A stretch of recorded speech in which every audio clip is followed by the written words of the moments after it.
Today, Monday of the 11th week in ordinary time. It's a new working week. We entrust all our cares, our hopes, and aspirations into the hands of God.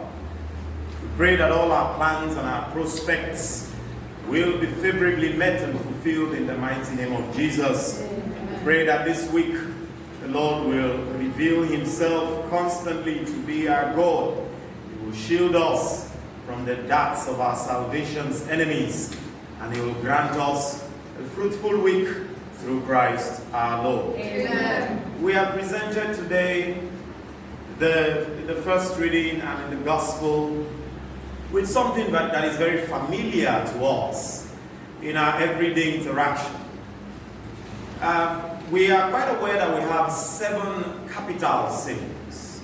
If we look at this first reading closely, you would almost see that the man Ahab and of course his wife Jezebel was an epitome of what the 7 capital vices are.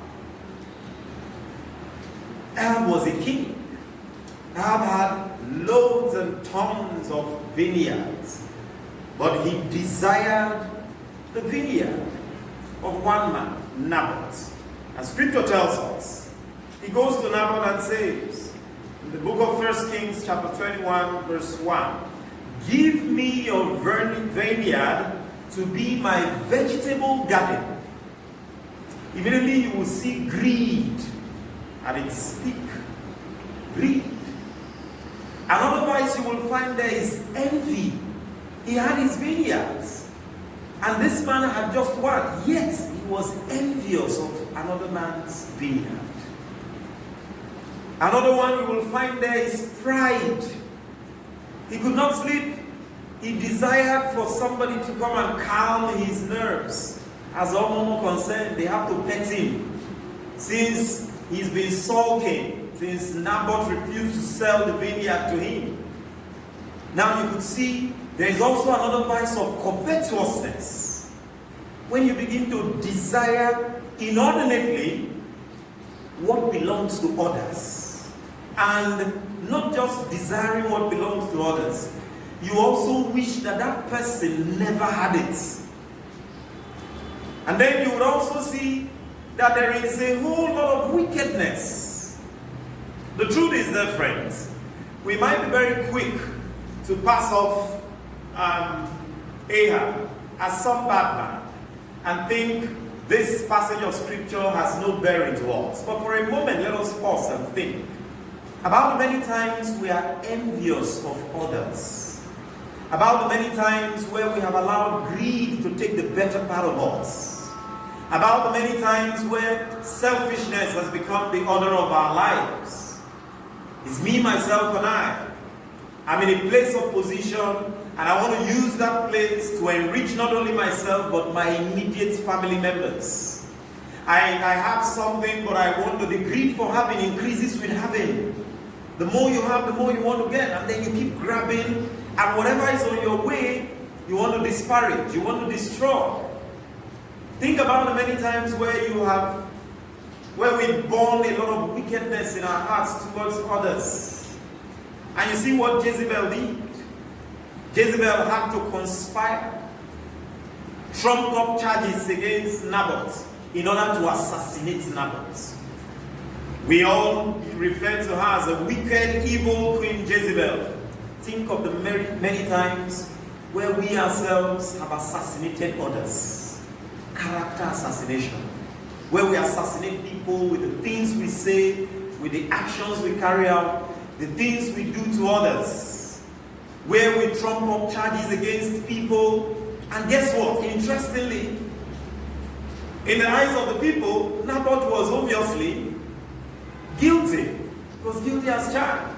We reading it today will know that Naboth is not. But those of his day would obviously believe that Naboth was a bad man. Look at the confrontation, or look at the charges brought against him.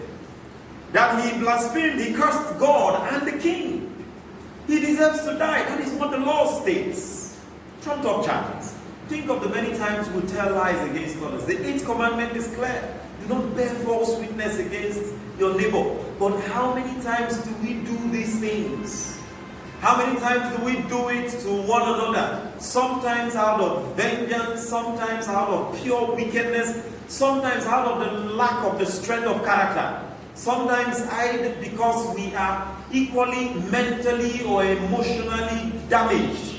And so we tend to pour out on others what we think we have in ourselves.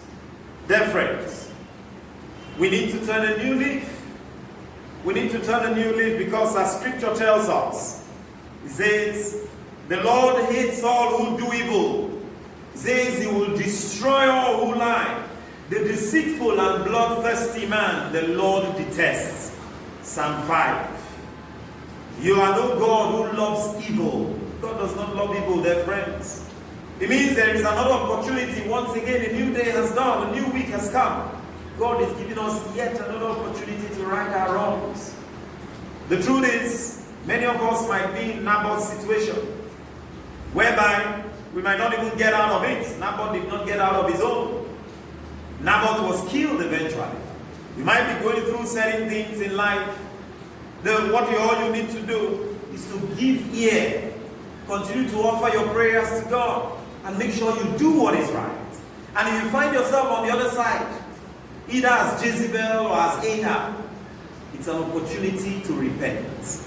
It is an opportunity to drop that vice. It's an opportunity to have, instead of pride, you'll be humble. Instead of having greed, you must be willing and ready to share what you have with others. Instead of all the lust for power and envy, there must be brotherly love and affection. Those are the virtues we need to cultivate now. Our world is in need of humane people. Our world is in need of kind people. Our world is in need of love. We have been starved of love for too long. Mother Teresa tells us intrinsically the human person is good. Intrinsically the human person is kind. We learn these vices. We learn this wickedness. And because we learn it, it means we can unlearn it. Because we learn to be wicked. We learn to be malicious. We learn to be envious. We learn to assassinate people with their character. We learn to speak calumny against people. We can unlearn it. But are we willing to? In our gospel narrative, the part B of this entire discourse is Jesus saying to us, offer the wicked man no resistance. Now this is the difficult part.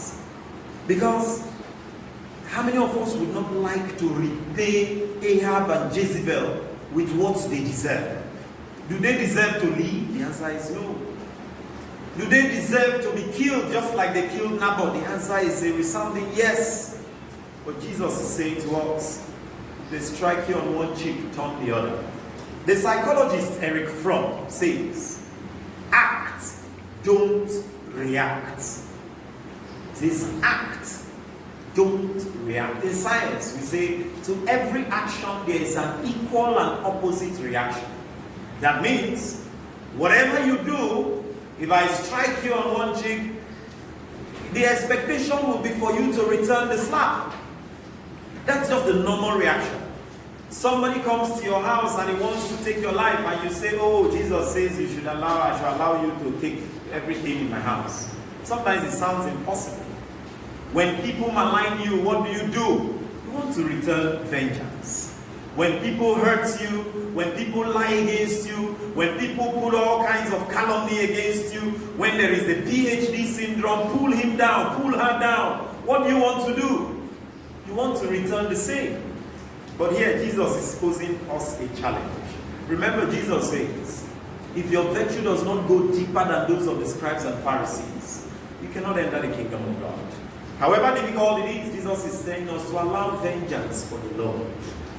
You must not return anger for anger. You cannot quench hot water with hot water. If you want to dilute the hot water and you want to make it useful for yourself to take a bath, then you must add cold water to it. And that's why I'm saying, do not act. Do not react, but act. Take up an independent action. When somebody does something malicious against you, don't immediately act with the spur of the moment. Think about what Jesus will have you do. Think about what God will want you to do in that circumstance. Is it going to be easy? The answer is no. But without the cross, there can be no Christianity. If Christianity were an easy endeavor, then everyone would be Christian, authentic one. But it's not an easy endeavor, and so we continue to ask God for the grace each day to be able to drop the vice of wickedness, of envy, of anger, of hatred, and begin to cultivate love, begin to cultivate forbearance, begin to cultivate forgiveness. Know that when you forgive your enemy, you are not doing your enemy a favor.